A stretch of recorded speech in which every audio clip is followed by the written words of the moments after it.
Hi guys, I'm just making a quick video in recognition today of International Overdose Awareness Day.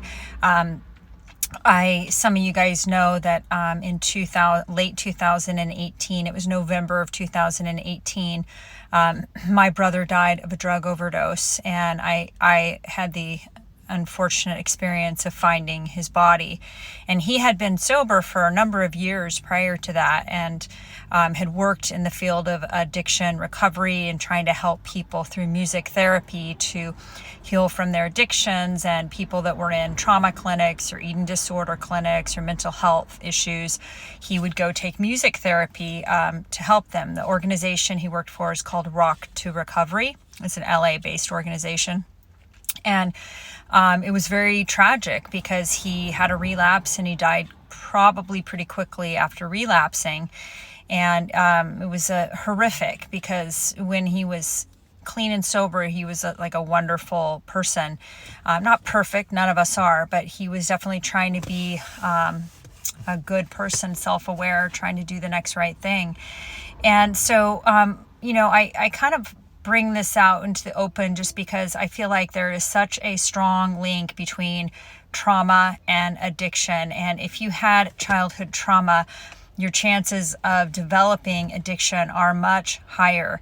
And so, to any of you out there who might be suffering from some sort of substance use disorder, or could be sex addiction, could be gambling addiction, it could be drugs, it could be alcohol, it could be shopping, it could be cell phones. I mean, there's a lot of different addictions out there, but that's a pretty common way that people will cope with trauma, is through sort of these, obsessive compulsive addictions or disorders. And so I just wanted to highlight that. And today is International Overdose Awareness Day. So I think it's super important that we at least take a moment to acknowledge all of those families that are affected. And quite frankly, I don't think anyone's unaffected by addiction, because even if you don't personally suffer from this, somebody in your family or a friend, somebody that you know, the likelihood of them having some sort of addiction or alcoholism is very, very high.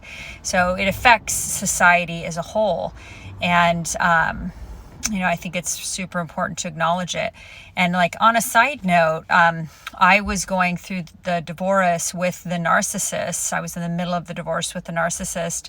And this particular person had spent a lot of time with my brother, probably more time with my brother than even his own family, because he kept his family compartmentalized from my family, just because he had all these different lives going on. And so they're masters at compartmentalization. So even though I'm a very inclusive person, I always invited everyone. I was always our home was open because that's how I am. He kept his family at bay. I don't know exactly why, other than they tend to compartmentalize. He kept all his friends at bay, his affair partners, all these people separate, right? But he spent a lot of time with my brother. And I just wanted to point out, a few weeks after I found my brother dead, he deposed me, and I had to go sit in a conference room across from him while he deliciously fed on my pain. And I was in such a horrible state of trauma because I just found my brother's dead body. It was awful. And my son called and begged him to be compassionate and to just end the divorce and to be fair and to be decent. And nope, instead he deposed me, and just absolutely ruthless and absolute lack of empathy. And as far as I know, no consideration for my brother that had died, that he had actually spent a lot of time with. Absolutely, I mean, I just have never seen such an appalling lack of empathy, compassion, or sympathy for somebody and what they're going through. In fact, he used me being very fragile and traumatized at that moment, to kick me when I was down. And even though my son begged him to do the right thing. So I know this is sort of anecdotal and personal, but it goes to show that if you're dealing with somebody like this that has a characterological disorder, it doesn't matter if if you're suffering because you find your brother dead of a drug OD, it doesn't matter. They're not going to find any empathy within their hearts to be compassionate or kind or fair or decent. They just aren't. And I had that so appallingly shown to me to be so appallingly clear during that very difficult time. I mean, there were many other times in the past when I was going through difficult traumas and that person was just completely out to lunch, no empathy, no compassion, but there was at least a fake empathy, like a fakeness that was shown, a little like a fake concern. But once the mask was off, it was like absolutely none. Didn't seem to care that, my brother, who he spent a lot of time with, like, died. Just didn't care.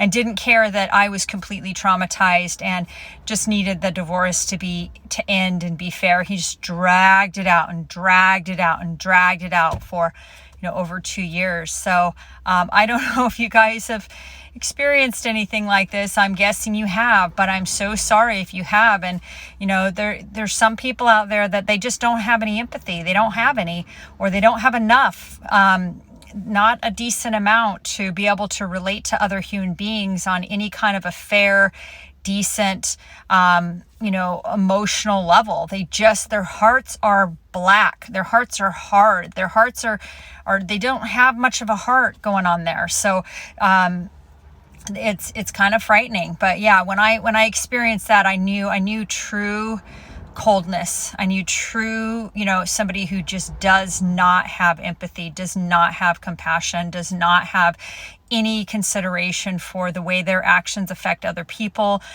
cannot relate to other people's suffering, cannot look at somebody who's homeless or who's suffering or who's sick or mentally ill, can't look at anyone with any sort of kindness or compassion in their heart. They just they're just blocked off from that. So yeah, I got a real taste of what it's like to have, to be confronted by somebody's appalling lack of empathy. And it's not personal. It wasn't just for me. It was for my brother. It was just none. So it's for anyone, just no empathy. And that's an internal condition that person has, nothing to do with me.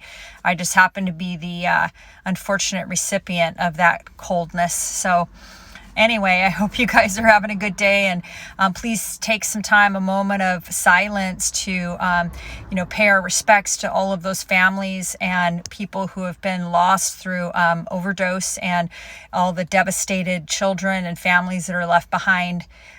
Peace be to you. Bye-bye.